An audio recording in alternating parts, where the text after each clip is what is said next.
আসসালামু আলাইকুম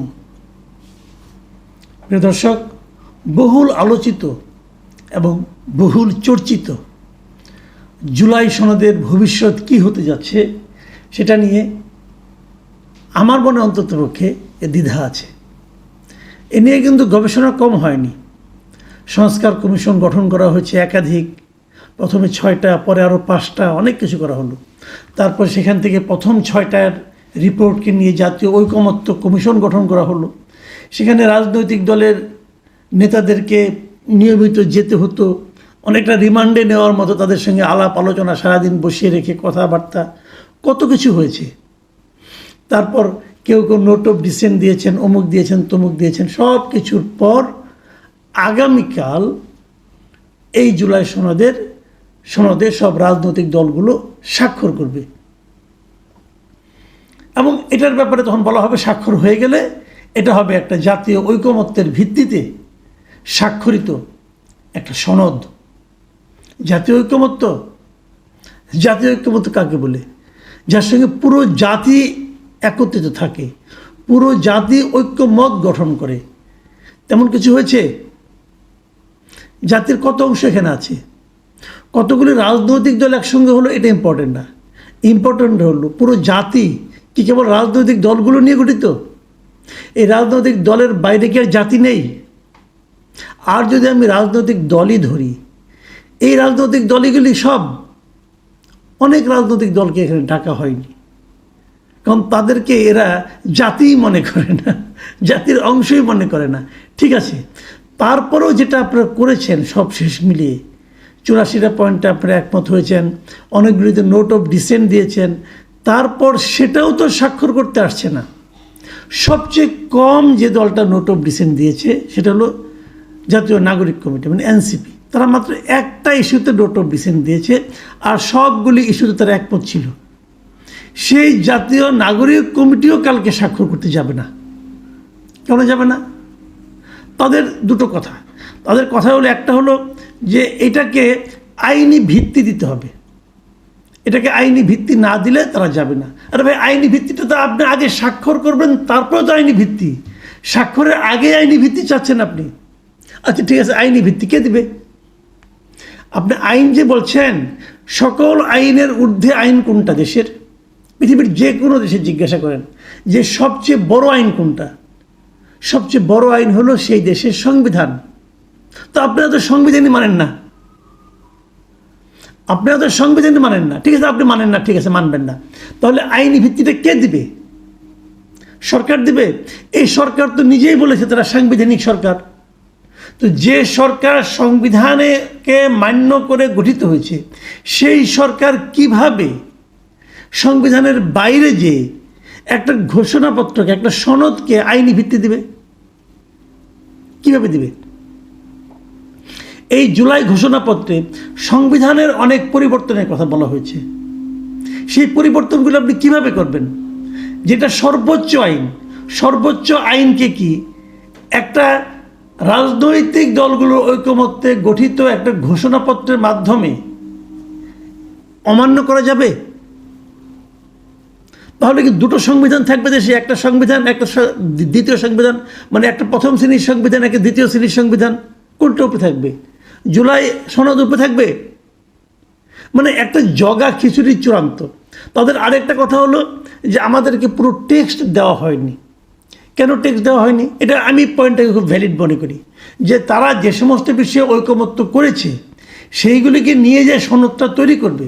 এই তৈরি করবে কি? একজন কেউ না করতে লিখবে। কে লিখেছে এটা? কে এই লেখক? কে? সে কি দেশের বিখ্যাত লেখক? কোনো কে সে লেখক? সে লেখক কী লিখেছে এটা যদি এনসিপি দেখতে চায়, যে আমরা ওই টেক্সটটাকে আগে দেখতে চাই, আমি তাতে কোনো অন্যায় দেখি না। সেটা এনসিপিকে দেখানো হচ্ছে না কেন? তার মানে মুখে বলছে একটা, অনেক সময় দেখবেন আপনার হয় এরকম, গ্রামের মানুষটা আদালতে যায়, থানায় যায় মামলা করতে, মামলা মুখে বলে, পুলিশ কি না কি লেখে, তারপর বলে দেন সিগনেচার করেন। সিগনেচার করে দেখা যায় যে তার চাচাতো ভাই আসামি হয়ে গেছে। সে বলে, ভাই আমি তো আমার চাচাতো ভাইকে আসামি বানাই নাই, আমাকে পুলিশ বলছে সিগনেচার করতে, আমি সিগনেচার করেছি। তো এখন এখানেও এরকম হচ্ছে, বিশাল একটা সনদ বানানো হবে, সবাই কাছে নিয়ে আসবে, আপনারা সবাই সাইন করেন, সবাই সাইন করবে, কিন্তু ওখানে আছেটা কি এটা পড়তে হবে না? এনসিপির এই দাবিটা যে একদম যৌক্তিক, মানে টেক্সট আগে পাওয়ার জন্য যে দাবিটা তারা করেছে এটা একদম যৌক্তিক, সেটা আমরা জানতে পাচ্ছি বাম কয়েকটা দলের, তাদের একটা 4টা বাম দল, সিপিবি, বাসদ, 2 বাসদ এবং বাংলাদেশ জাসদ, এই 4টা দলের একটা প্রেস কনফারেন্স থেকে এই 4টা দল আজকে একটা প্রেস কনফারেন্সে এই অভিযোগগুলো কিন্তু করেছে। তারা বলেছে যে অনেক কিছু খসড়ায় ছিল যেগুলো নাকি চূড়ান্ত সনদে উল্লেখ করা হয়নি। একদম তারা উল্লেখ করেছে যে ওই আপনার মানে অভ্যুত্থানের পর যে 106 অনুচ্ছেদের অনুযায়ী সুপ্রিম কোর্টের রেফারেন্স নিয়ে যে অন্তর্বর্তী সরকার গঠিত হয়েছিল সেই বিষয়টা খসড়াতে ছিল, কিন্তু চূড়ান্ত সনদে সেই 106 অনুচ্ছেদের যে কথা সেটাকে বাদ রাখা হয়েছে। এগুলো তো বাদ থাকবে, আপনার মুখে যেটা বলবেন তখন যে এগুলো আলোচনা করবেন সেগুলো আপনি চূড়ান্ত জায়গায় যে কেন বাদ রাখবেন? এটা তো বাদ রাখতে পারেন না। এবং অনেকগুলো জায়গায় তারা আপত্তি করেছে। তারা বলেছে যে প্রধান উপদেষ্টা বলেছিল, প্রধান উপদেষ্টা যখন নাকি ঐক্যমত্য কমিশনের যাত্রা শুরু হয়, উদ্বোধনী অনুষ্ঠান, সেখানে প্রধান উপদেষ্টা বলেছিলেন যে সব দল মিলে যে কটা বিষয়ে একমত হবে কেবল সেইগুলিকেই ঐকমত্য হিসাবে বিবেচিত করা হবে, উনি বলেছিলেন। কিন্তু এখন দেখা যাচ্ছে যে অনেকগুলো ব্যাপারে তারা মতামত পোষণ করছে, ভিন্ন মত পোষণ করছে, সেগুলিও কিন্তু ঐক্যমত্যের মধ্যে ঢুকিয়ে দেওয়া হয়েছে। এই যে আগেই বললাম ড্রাফটটা কে করেছে ভাই, লিখেছে কে? এই লোকগুলির যোগ্যতা, আমি শুরু থেকেই কিন্তু বলে আসছিলাম যে এই সমস্ত ঐকমত্য কমিশন অথবা সংস্কার কমিশনে যাদেরকে নিয়ে করা হয়েছে এই লোকগুলিকে আমার কাছে আপ টু দ্য মার্ক মনে হয় নাই।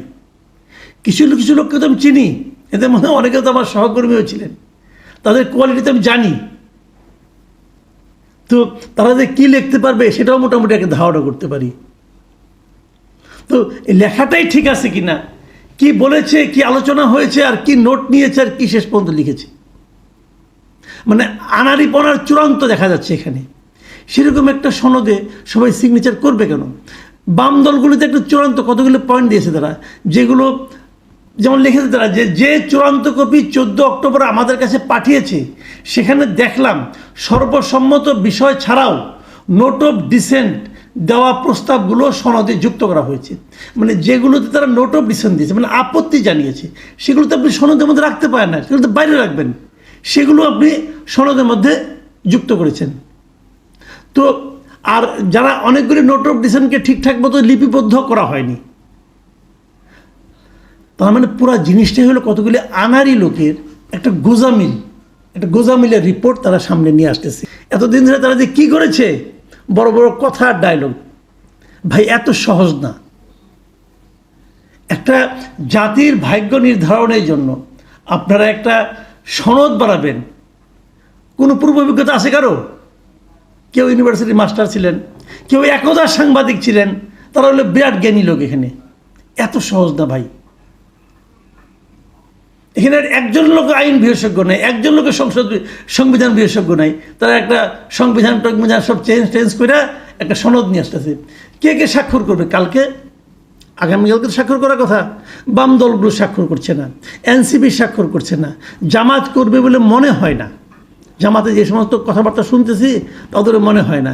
বিএনপি হয়তো করতে পারে, বিএনপি বলছে তারা করবে তাদের ওইগুলো নোট, কিন্তু তারা যখন দেখবে যে তারা যেগুলিকে নোট অফ ডিসেন্ট দিয়েছিল সেগুলো আবার সামনে নিয়ে আসছে, মানে মূল সনদে অন্তর্ভুক্ত করা হয়েছে, ওটা দেখলে পরে তারাও দিবে কি না ওটা নিয়েও আমার সন্দেহ আছে। যেমন এই সনদে অনেকগুলি ব্যাপারে বাম দলগুলি আপত্তি জানিয়েছে। তারা বলেছে যে সনদের যে অঙ্গীকারনামা আছে সেই অঙ্গীকারনামার 3 নম্বরে বলা হয়েছে যে জুলাই সনদ নিয়ে কেউ আদালতে শরণাপন্ন হতে পারবে না। তো এটাই তো একজন নাগরিকের মৌলিক ও গণতান্ত্রিক অধিকারের পরিপন্থী। কেন পারবে না? যে কোনো কিছু নিয়ে আদালতে শরণাপন্ন হওয়া যাবে, এটাই একটা দেশের নাগরিকের মৌলিক অধিকার। সেই মৌলিক অধিকার আপনি হরণ করার চেষ্টা করতেছেন এই জুলাই সনদের মাধ্যমে। এবং আমাদের যে স্বাধীনতা যে ঘোষণাপত্র সেটাকে পড়ুন, আপনারা এখান থেকে সরাই ফেলা দিচ্ছেন আপনাদের ইয়ের থেকে, তফসিল থেকে। ভাই কিসের মধ্যে কি, কোথায় স্বাধীনতা যুদ্ধ আর কোথায় জুলাই অভ্যুত্থান? অদ্ভুত। একটা দেশের যে সৃষ্টি জন্ম সেটাকে অস্বীকার করার এবং সেটাকে নানাভাবে অবমূল্যায়িত করার একটা প্রচেষ্টা আমি এখানে দেখতে পাচ্ছি। আমি জানি না কালকে রাজনৈতিক দলগুলো কি করবেন, কিন্তু আমি মনে করি এটা আমাদের জাতির জন্য আলটিমেটলি একটা ঝামেলাই তৈরি করবে আগামীতে। যে প্রস্তাবটা শুরুর থেকে বলা হচ্ছিল, বিএনপির পক্ষ থেকে বলা হচ্ছিল, তারাও বলছিল যে যেগুলি একমত হয়েছে সেগুলি তারা মানবে, এবং মানার পর পরবর্তী যেগুলো মানে আপনার যেগুলো সংবিধান পরিবর্তন না করলেও চলে সেগুলো তারা এখনই মেনে নেবে এবং রাষ্ট্রপতি অধ্যাদেশের মাধ্যমে সেগুলো বাস্তবায়িত করা হবে, এবং যেগুলো যেন সংবিধান পরিবর্তন করতে হবে সেগুলো তারা পরবর্তী 2 বছর সময়ের মধ্যে আস্তে আস্তে হবে। সেটাই ছিল সবচেয়ে ভালো। কিন্তু বিএনপির এমন প্রস্তাবকে এই দলগুলো, এই যে এনসিপি, জামাত, এরা অবিশ্বাস করেছে বিএনপির প্রতি। তো বিএনপির প্রতি তারা যে অনাস্থাটা প্রকাশ করলো, করে তারা এখন কি চাচ্ছে? তারা ওখানে চাচ্ছে আগে এটাকে আইনগত ভিত্তি দিতে হবে, ভিত্তি দিয়ে তার উপর নির্ভর করে নির্বাচন হবে, তারপরে এটা বাস্তবায়ন হবে। What is this? এভাবে হয় না। আমি জানি না এই জগা খিচুড়ির শেষ কোথায়, তবে আমার মনে হচ্ছে যে আনাড়িদের হাতে পড়লে একটা ভালো জিনিস যদি নষ্ট হতে পারে, তার